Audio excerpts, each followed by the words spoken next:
entering fantasy football season and fantasy drafts. Here's a few quarterbacks I have as sleepers this week. The first guy, Jordan Love of the Green Bay Packers. Obviously, Aaron Rodgers is not a Green Bay Packer anymore, traded to the New York Jets in the offseason. And now it's Jordan Love's time to come in and see what he has here. And obviously, the Packers have confidence in Love that he could come in and play for this Packer team right away as a starter after sitting on the bench for a few seasons behind Aaron Rodgers. And they did the same thing with Brett Favre, obviously. Rodgers was waiting in the wings, and Favre pretty much overstayed his welcome. And that's the same thing here with Rodgers. So anyway, Jordan Love coming into the season with a full training camp. Obviously, a lot of film he's seen and could possibly learn from Rodgers. I think he could be a sleeper quarterback this season. And right now, as of now, he's only owned in 34% of fantasy leagues, where obviously most drafts he's not getting drafted in 66% of leagues. So this season here, the projections right now, they projected him 3,210 pass yards, 20 touchdowns, 111 rush yards, and a touchdown with 13 interceptions. So right now, I think Jordan Love this season, he could crack the top 20 as a quarterback. He's got decent weapons. Christian Watson, I think, has a breakout season. After last season, we saw great flashes from him as a rookie wide receiver. And also, you still got Aaron Jones and A.J. Dillon in the backfield. Romeo Doubs, I think, have a bounce-back season as well in his second year. After last season, he got off to a good start and fizzled out because of injuries and just not performing. So right now, I think the decent weapons are over there in Green Bay. Love, I think he could get more than 111 rush yards on the season. And right now, in two quarterback leagues or deeper leagues, if you want him as a backup, I think it's a good option to get Jordan Love, because you never know. Guys break out all the time, and he's a sleeper quarterback that possibly could break out as well this season. Next quarterback, Sam Howell of the Washington Commanders. So right now, Howell, he's only been drafted in 11% of fantasy leagues so far in the early going. Before, obviously, more leagues come down. So right now, it's been a quarterback carousel over there for this Washington Commander team. And now Howell's the next man up.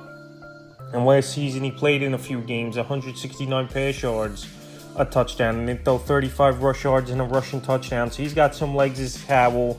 Like I said, right now, 89% of leagues he's not getting drafted in. And this Washington team, they're going to be trailing in a lot of games where we could see a lot of garbage time and obviously a lot of throwing of the football 40 or 50 times.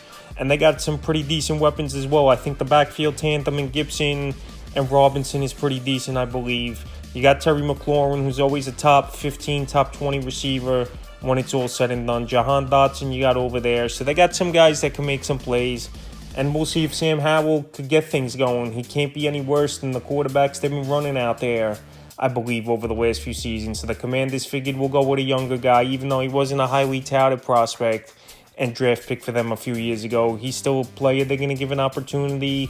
And like I said, with decent weapons and a lot of ball games that they could be trailing in this season, I think Howell definitely is a sleeper this year at the quarterback position. The next quarterback's Kenny Pickett of the Pittsburgh Steelers. So Pickett, we've seen some flashes from him last season when he almost played a majority of the games, 2,404 pass yards, 7 touchdowns, 9 interceptions, and he showed some legs as well, 237 rush yards with 3 touchdowns. So right now, this Pittsburgh Steelers offense, they got some solid pieces as well. You got George Pickens, who a lot of people have high hopes for a breakout year in his second year in the NFL. Allen Robinson, I know last season he looked washed up, but they traded for him. He could be a decent third receiver. It wouldn't even be surprising if he's the number one over there. That's just how weird it's been with Allen Robinson throughout his career. Every other season, it seems like he has a good year.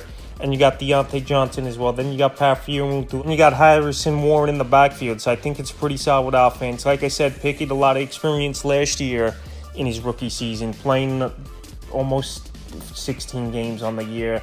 I know he was a little bit banged up and they didn't start him in every game. But right now, like I said, they got decent weapons. They got good veterans. And that division, you're going to have to throw the football a lot. You got the Browns, you got the Ravens, you got the Cincinnati Bengals. So a lot of high-scoring games that could be happening in that division.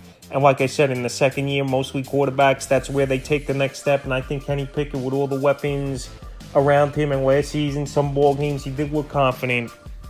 I think he's a quarterback, obviously, that could be a sleeper option this season in deep leagues and stuff. And right now, Pickett's another guy that's not really getting drafted at all in many fantasy leagues. He's out there. The drafts have gone down so far, still 69% of fantasy leagues. The next quarterback is Brock Purdy of the San Francisco 49ers. So Brock Purdy, you want to talk about weapons. He's got a full arsenal of them. Obviously with Christian McCaffrey to start things off, and Mitchell in the backfield as a change of pace guy. Then you got Deebo Samuel, even though I don't think Deebo's going to have the biggest of seasons this year. Then Brandon Ayuk, who's a solid number 2 receiver in this league.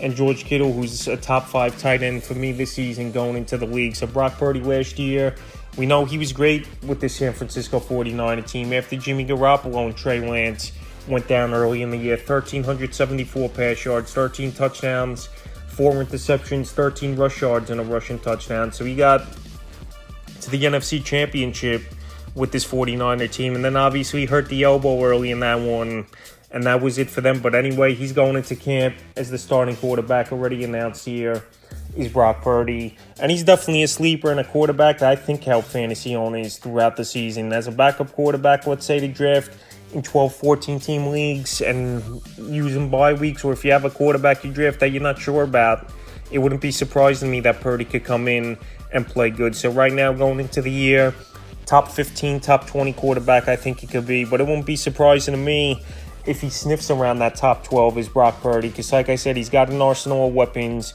Last season he looked very comfortable, even though we know he was a 7th round pick, but sometimes it doesn't mean anything, and he just works right now in the system. So right now, Brock Purdy is definitely a quarterback I have as a sleeper this season, and like I said, he has great weapons on his offense in San Francisco over the last few years. There's always been one of the best teams in the NFC, and the 5th and final quarterback I have as a sleeper is Jimmy Garoppolo of Las Vegas Raiders. So obviously the former 49er, they had Brock Purdy and they let Jimmy G go in free agency. So last season, more injuries obviously once again. 2,437 pass yards, 16 touchdowns, 33 rush yards, and 2 rushing touchdowns with 4 interceptions. So right now, Garoppolo, he's pretty much out there in all fantasy leagues after people have drafted so far. Available 87% of fantasy leagues. And he goes to a Raider team that I know a lot of people expect they're not going to win many ball games, 4 or 5 games. But Jimmy G, as long as he's healthy, we know he's a solid quarterback, and he can get the ball to his playmakers. So when you got a Devontae Adams, a Jacoby Myers, Hunter Renfrow over there, I think that's solid on the offense. And Josh Jacobs, I know he's holding out now, but I don't believe he's going to miss many games. And the Raiders, towards the end of training camp here, I think as well are going to cave in Jacobs at least a couple-year extension, or they're just going to trade him. But either way, I think Jacobs, when it's all said and done early in the season, he's going to be with this Raider team, and they're just going to show him the money because last season was a great year. And this Raider team, if they want to get off to a great start, they got to get one of the better running backs in the league going. But anyway, Jimmy G, it's all about health. Right now, like I said, if you did a draft in the next few days of this weekend, whatever, and Jimmy G is not going to get drafted, it's obviously not going to be surprising. And he's a quarterback we've seen flashes from. Like I said, last season his touchdown to interception ratio wasn't bad. And he's got some guys over there in a pass-friendly offense with his former coordinator, obviously Josh McDaniels, who's been the head coach a couple years here for this Raider team. So I have him as a sleeper this season. So that's a few quarterbacks I have as sleepers here entering the 2023 football and fantasy football season.